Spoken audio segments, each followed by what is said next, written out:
बिस्मिल्लाहिर्रहमानिर्रहीम अस्सलाम वालेकुम। आज हम एक्सरसाइज 4.3 का क्वेश्चन नंबर 1 स्टार्ट करते हैं। इससे पहले जितनी एक्सरसाइज और यूनिट आपको प्लेलिस्ट से मिल जाएंगी।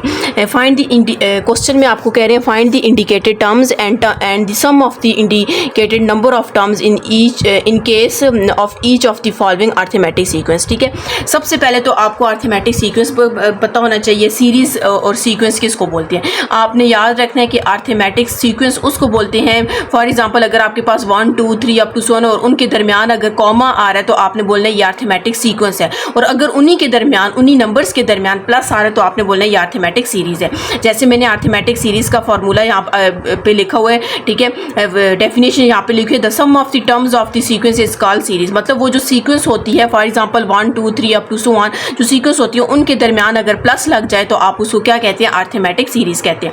इस जो यूनिट में आपके पास क्वेश्चन जो फार्मूले इसी एक्सरसाइज में जो फार्मूले यूज होंगे वो आपके पास सबसे पहला ये sum of n terms of a series arithmetic series. ठीक है, मतलब कि आपके पास कोई भी सीरीज गिवन होगी जैसे 1 + 2 + 3 + 4 अप टू 1 उनको सम करने के दो फार्मूले।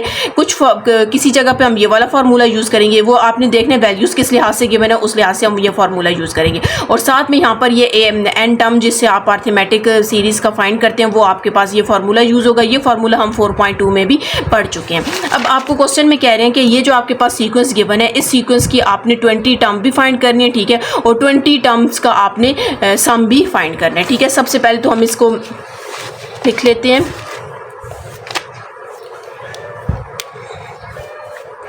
आपके पास जो सीरीज है सीक्वेंस है वो कौन सी गिवन है, 9 7 5 3 अप टू 1। अब कह रहे हैं आपने इसकी मतलब ये 1 है, ये 2 है, ये 3 है, ये 4 है, आपने इसकी 20 टर्म फाइंड करनी है। टर्म फाइंड करने का आपके पास ये फार्मूला होता है। आपके पास क्या फार्मूला होता है, an = a1 + n-1 into D होता है। अब इसमें an तो हमने फाइंड करने मतलब लास्ट टर्म 20 टर्म इसको लास्ट टर्म ही हम कह देते हैं कि तो वो टर्म तो हमने फाइंड करनी। a1 हमारे पास किसकी इक्वल है, 9 की इक्वल है। a1 आपके पास 9 की इक्वल है। ठीक है, d हमने यहाँ से फाइंड करना है। आपको पता है इसको इसमें से माइनस करते हैं मतलब 7 - 9 करेंगे तो हमारे पास कितना आएगा, -2। मतलब हर एक में कितने का डिफरेंस आ रहा है, कॉमन डिफरेंस कितना आएगा, -2। अगर आप 5 - 7 करेंगे फिर भी -2 आएगा। 3 - 5 करेंगे तो आपके पास -2 आएगा।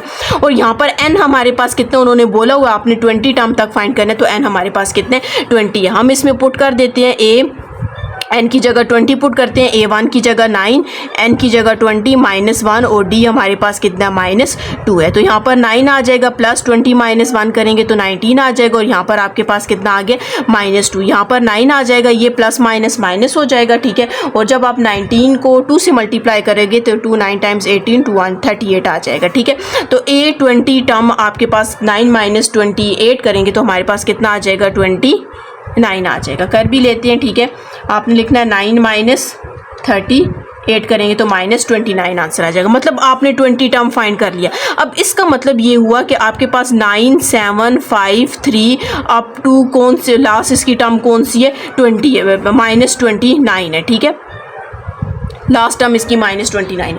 अब आपको कह रहे हैं कि आपने इन सब का सम फाइंड करना है। अब सम फाइंड करने के लिए हमने कौन सा फार्मूला यूज़ करना है आप देख सकते हैं। अगर हम ये वाला फार्मूला यूज़ करें, n आपके पास गिवन है। ठीक है, आपको पता है n 20 है, a1 भी आपके पास गिवन है, an भी। ज़्यादा इजी फार्मूला यही है। आपने ये अगर आप ये वाला भी लिखना चाहें तो देखें n आपके पास गिवन है, a1 भी गिवन है, n भी आपको पता है, कॉमन डिफरेंस भी पता है, आप ये वाला भी यूज़ कर सकते हैं। लेकिन ये ज़्यादा ईजी है मेसी वाले फार्मूले को, फ़र्क नहीं पड़ता, आप कोई भी फार्मूला पुट कर सकते हैं। ठीक है, मैं पहले सबसे सेकंड वाला फार्मूला ले लेती हूँ, a1 + a n आ जाएगा। अब n आपके पास कितना है 20 है। ठीक है, मतलब हम 20 टर्म्स का क्या फाइंड करेंगे, सम फाइंड। अब ज़ाहिर आप देखें 9 + 7 + 5 + 3 हमें बीच वाली टर्म पता भी नहीं है, इनको सम करने में आपके पास टाइम लग जाएगा। तो डायरेक्ट हम फार्मूला ले लिखेंगे तो ये खुद ब खुद सारी वैल्यूज़ फाइंड हो जाएंगी। n आपके पास कितना है 20 है /2, a1 हमारे पास 9 है, an हमारे पास -29 है। इसको हमने सिंप्लीफाई करना है, 2 1 is to 2 10 × 20 तो यहाँ पर तो आपके पास 10 आ जाएगा। 9 + -29 आ जाएगा। 9 में से 29 माइनस करेंगे तो हमारे पास कितना आ जाएगा 10, ये आपके पास -10 आ जाएगा। जब आप इसको मल्टीप्लाई करेंगे तो सॉरी ये 20 आ जाएगा, 29। अच्छा, अब जब इसको मल्टीप्लाई करेंगे तो हमारे पास कितना आ जाएगा, S20 की वैल्यू क्या आ जाएगी 200 आ जाएगी। इसका मतलब ये हुआ कि 9 से लेकर -29 तक की जितनी भी वैल्यूज़ हैं, जब आप इन सबको सम करेंगे तो आपके पास आंसर कितना आएगा, -200 आएगा। अब हम इसका नेक्स्ट पार्ट करते हैं, इसके 2 ही पार्ट्स हैं, इसका नेक्स्ट पार्ट करते हैं। नेक्स्ट पार्ट बिल्कुल ऊपर वाली क्वेश्चन की तरह ही है, ठीक है, सिर्फ आपके पास सीक्वेंस है वो चेंज है, ठीक है। इसको सीक्वेंस कहनी है, बाज़ दफ़ा इसको बच्चे सीरीज़ कहते थे, सीरीज़ नहीं है, ये सीक्वेंस है, ठीक है। तो यहाँ पर आपने सबसे पहले 11 टर्म फाइंड करनी है। टर्म फाइंड करने का फार्मूला आपके पास क्या होता है, an = a1 + n-1 × d होता है, ठीक है। अब यहाँ पर आपने देखना है n तो हमारे पास क्या 11 है, क्योंकि आपने 11 टर्म फाइंड करनी है।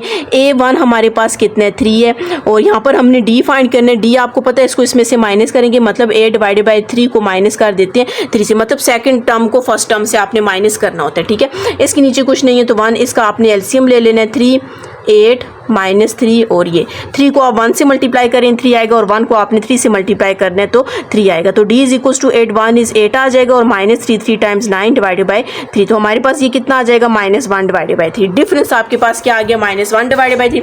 अगर आप इसको इसमें से माइनस करेंगे तो वो भी -1/3 आएगा, इसको इसमें से माइनस करेंगे वो भी 1/3 आएगा।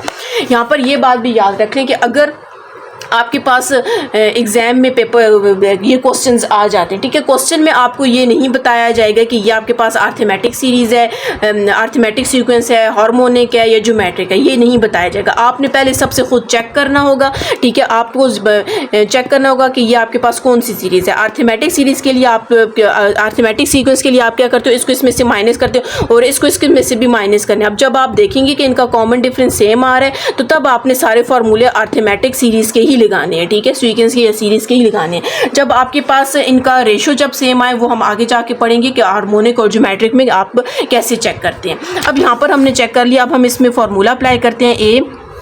n की जगह 11 पुट कर देते हैं, a की जगह आपके पास 3 पुट कर दिए, n की जगह 11 - 1 और d की जगह -1/3 आ जाएगा, ठीक है।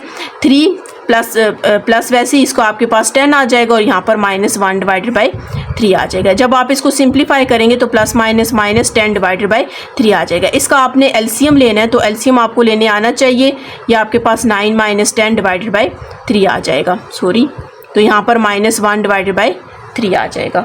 मतलब A11 जो टर्म है वो आपके पास क्या -1/3 है, ठीक है। यहाँ से मैंने डायरेक्ट एलसीएम ले लिया, और जिस तरह मैंने पिछला एलसीएम बताया था, यहाँ पर इसी तरह का आपने इधर एलसीएम लेना है। तो A11 की वैल्यू आपके पास क्या आ गया, -1/3 आ गया। अब आपको क्वेश्चन में कहा गया कि आपने इसका सम भी फाइंड करना है। सम के लिए मैं यही वाला फार्मूला यूज़ कर लेती हूँ। तो हमारे पास क्या SN = n/2 A1 + AN है। SN हमारे पास कितना है, 11 है, N भी आपके पास 11/2। A1 हमारे पास क्या था, इसमें 3 था प्लस, और AN मतलब जो आपके पास लास्ट टर्म आई है वो हमारे पास कितनी आई है, -1/3 आ गई है, ठीक है। इसको हमने क्या करना है, सिंप्लीफाई करना है। तो हमारे पास क्या आ जाएगा, 11/2 आ जाएगा, 3 + -1/3। जब आप इसका एलसीएम लेंगे तो हमारे पास 9 - 1/3 आ जाएगा। 11/2, तो ये जब माइनस करेंगे 8/3 आ जाएगा। 2 1 is 2, 2 4 times 8, 11 को 4 से मल्टीप्लाई करेंगे तो 44/3 आपके पास इसका क्या आंसर आ जाएगा, ठीक है। मतलब अगर आप इन सारी वैल्यूज़ को, मतलब 3 से लेकर कहाँ तक, 11 टर्म तक अगर आप इनको सम करें तो हमारे पास क्या आंसर आ जाएगा, 44/3 आ जाएगा।